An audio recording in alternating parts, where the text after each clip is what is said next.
Nhau đi à.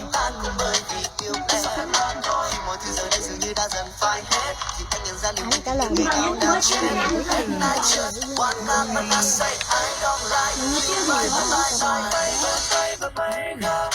Mua lắm thế là sao? Mưa hả? Mưa hay là mua? Trinh này, Trinh nó quát em. giờ muốn ăn đồ Thấy đi anh hả?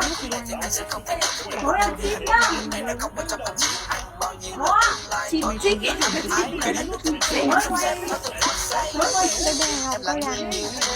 Tối quay chim này là cho mình ăn chim đó.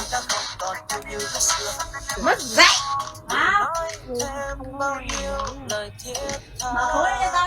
Sạc đi vào cho chim để ăn chim.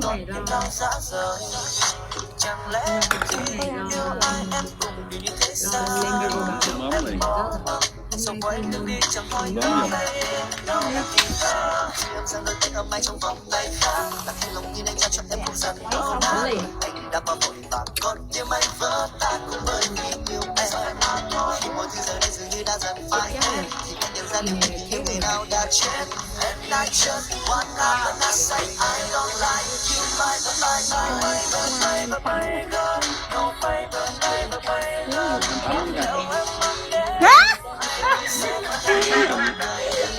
ơi sướng ghê mà lòng được cưới ôi mấy cha sân luôn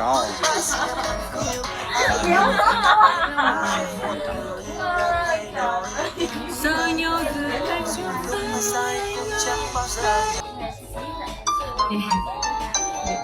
đấy người học quá.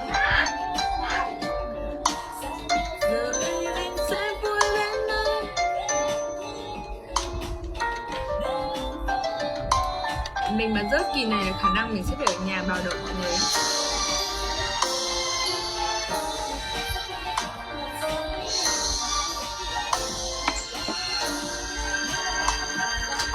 có em nào thích chị không? Anh ở đâu có phấn được. Ai cũng xin như thế này chắc chắn Bigo. Này nếu mà ai cũng xin như này thì Bigo đúng là với như showbiz nhỉ? Ở Mỹ nha, chạy ra khỏi ra đường chỉ cần ở nhà. Lên đâu xem có thằng nào đẹp trai không?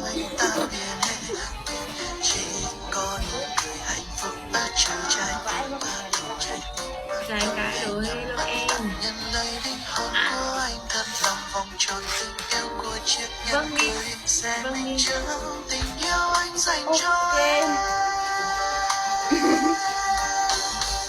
Hôm nay rủ đi ăn thịt chó đấy. Thủy tháng mình nghĩ họ nhiều đến chiều sâu quá. Tí nữa đã thử thịt.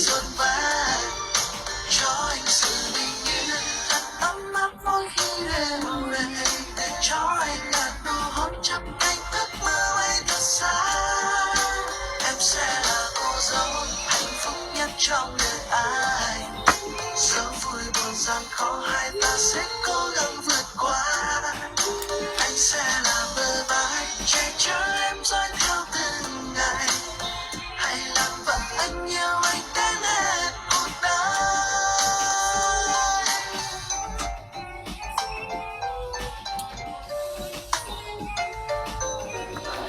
Còn kinh tế học nữa và công tác quốc tế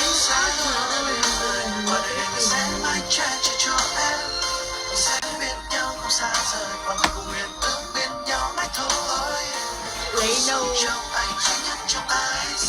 lừa đấy có đâu 18 chương 18.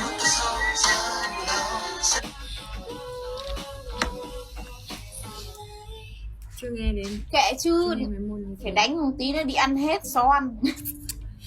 Ăn phải ăn cái kiểu hát to mồm này nữa. Mấy môn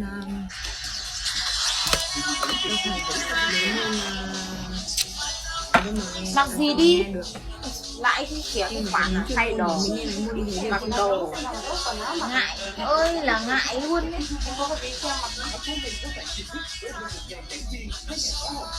Mà cái gì ăn tí ăn no đỡ to bụng. Cái rác lên nóng luôn. Em rồi mặc gì nó xuống. Để mình ngồi ăn nó phải cho nó sướng rồi. Anh biết chưa em muốn tí đấy. Cái gì dính không phải đấy mà ngắm trong nước thì không nên nhắn như vậy. thôi đi mẹ ơi mẹ nó ngồi xấu hổ tới giờ nó chờ mẹ đó cứ từ từ không nói được. Nó đi theo Em chắc nhiều người theo lắm. có chó nó theo ấy.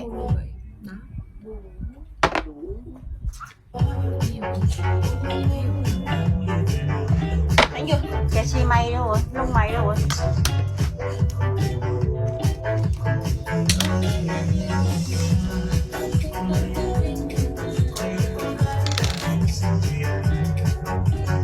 Xanh không mở cái bài về đây em lo đi. anh quay sang nói được Như vậy đồ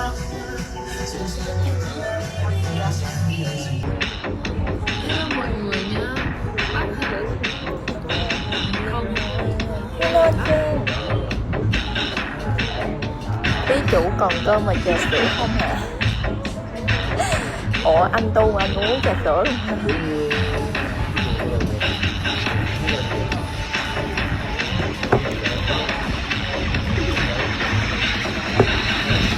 giờ mắc là nó chưa đủ tuổi. Chấm bao nhiêu tuổi mà nó chưa đủ hả? Chấm bao nhiêu tuổi? Nên Quyên Tùng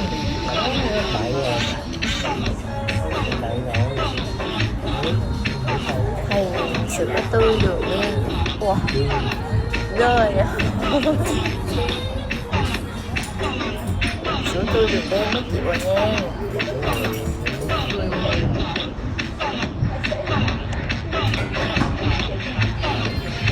Cần một cái tên. Hello anh.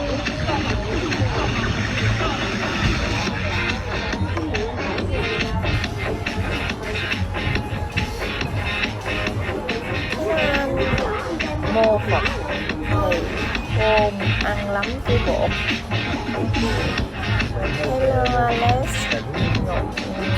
Ngân Chọc